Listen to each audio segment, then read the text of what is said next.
Il faut nous le redire sans cesse, à toutes les étapes de notre vie, que deux questions sont conjointes et que nous ne les posons pas forcément dans le bon ordre. C'est la question de la liberté et la question du mal. C'est angoissant, c'est terrifiant, c'est écrasant à certains moments. Et c'est vrai, qui que nous soyons, nous sommes destinés à rencontrer ces deux questions. Et la question du mal est seconde. Il faut d'abord nous remonter à la question de la liberté, premièrement. Deuxièmement, deuxième réflexion, c'est que les idées ne suffisent pas pour répondre. Vous pouvez apporter une belle théorie à une maman qui vient de perdre son petit enfant, ça ne répondra pas. C'est pas vrai. Jésus n'a pas répondu par des réponses abstraites, des idées au problème, mais par une présence. Et c'est tout à fait différent. C'est vrai, c'est cependant vrai qu'il y a un débat, un combat. La Bible s'ouvre par le combat de Jacob avec Dieu, et Jacob en sort pacifié, mais vous avez remarqué, blessé à la hanche pour toute sa vie. On ne surmonte pas, on ne peut pas remonter au-delà de ces problèmes et de ces questions. Les réponses sont utiles pour bien situer les choses. Les idées sont utiles, mais elles ne sont pas suffisantes.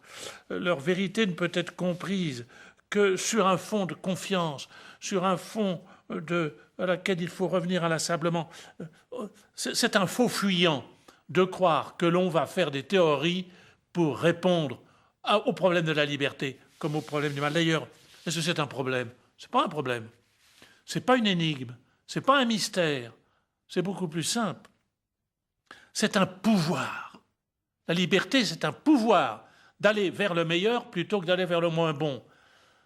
Le mal, c'est un pouvoir. C'est destructeur, ça s'attaque, ça corrode. Et vous connaissez l'épisode qui est arrivé à Saint-Augustin. Saint-Augustin n'en finissait pas de se poser la question de la liberté, de la prédestination. Il était au bord de la mer, c'était un Tunisien, il était au bord de la mer et il faisait les 100 pas, il allait et il venait. Lorsque tout d'un coup il surprend un petit enfant, c'était son ange gardien, qui avec une coquille essayait de vider la mer.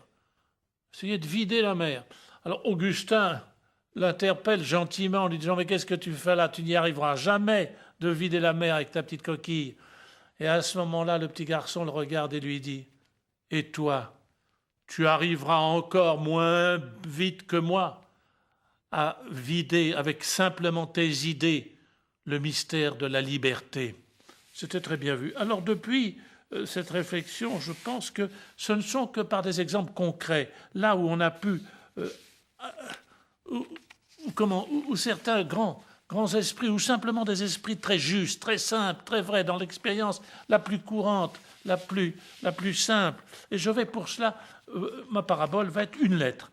La lettre de quelqu'un qui a répondu à la question. Nous avions, vous vous souvenez, je vous en ai déjà parlé, une enquête que nous avions lancée, que nous avions envoyée aussi bien à Louis de Funès qu'à Grace Kelly, qu'à des cinéastes ou des hommes de lettres, un cinéaste comme Clouzot, au directeur du journal L'Humanité, à des ministres, etc. Et nous l'avions aussi envoyé à une maman, une ouvrière, simplement quelqu'un d'humble mais de juste, de grand, qui avait un instinct extraordinaire, et elle répond ceci. C'est donc cette ouvrière, mère de 2 enfants, dont un des 2 enfants est handicapé. Elle ne prononcera pas le mot handicapé dans sa lettre. Elle dira, mais elle le suggérera. Et on comprendra que c'est son petit enfant qui a été le tournant, qui l'a aidé à comprendre, à tout comprendre. Je lui dis donc cette lettre. Je vous dirai que pour moi, Jésus-Christ, c'est donc le début de la lettre, n'est-ce pas? Je vous dirai que pour moi, Jésus-Christ, tout d'abord, a été un sujet de crainte et bien souvent d'angoisse devant ma faiblesse d'humain par rapport au jugement de Dieu qui me terrorisait. Je l'aimais, ou plutôt je disais l'aimer, mais c'était faux, je le craignais. J'essayais de le chasser pour mieux l'oublier. Il m'empêchait d'être moi. Et là, elle évoque Dieu. Donc Dieu l'empêchait d'être elle.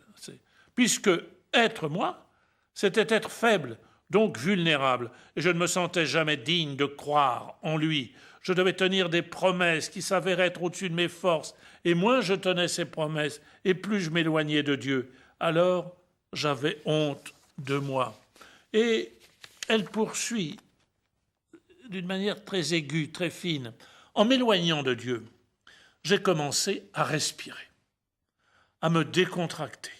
Je me suis mise alors à réfléchir sur moi, d'abord sur le monde et sur la faiblesse de mes frères, des gens que j'aimais. Et on sent, entre parenthèses, sous-entendu, que tout d'un coup, c'est à son petit enfant handicapé qu'elle va penser, des gens que j'aimais.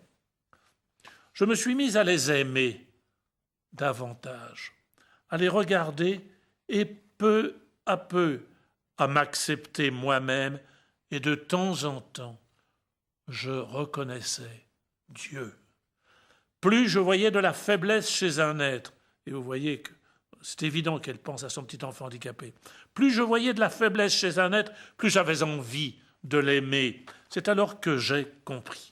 Puisque moi, pauvre humain, j'aimais les gens aussi, et peut-être même à cause de leur faiblesse, pourquoi Dieu aurait-il donné son Fils au monde si ce n'est pas pour nous, pauvres pécheurs? Alors, depuis ce temps-là, je ne le repousse plus. Je n'observe pas très bien ses commandements, c'est évident, mais je sais qu'il m'aime. Je n'ai plus peur de lui. Et la conclusion qui est sublime, peut-on craindre l'amour? Peut-on craindre l'amour? Je ne connais aucune confidence qui dise l'essentiel en si peu de mots sur la liberté et sur le mal. Il m'empêchait d'être moi. En m'éloignant, j'ai commencé à respirer, mais devant la faiblesse, je me suis mise à aimer davantage. Plus je voyais de la faiblesse chez un être, plus j'avais envie de l'aimer. Alors, j'ai compris. Tout est dit. La lutte pour la liberté n'est pas une lutte contre un concurrent. C'est pas contre un concurrent, notre liberté, comme si Dieu était concurrentiel de l'homme. Quelqu'un de puissant pourrait être concurrentiel de l'homme, il faudrait se protéger, il aurait des gardes du corps. On l'a vu à certains moments quand un chef d'État vient dans Paris, oh là là là là, la simple mise en place des gardes de la sécurité encombre toute une ville facilement.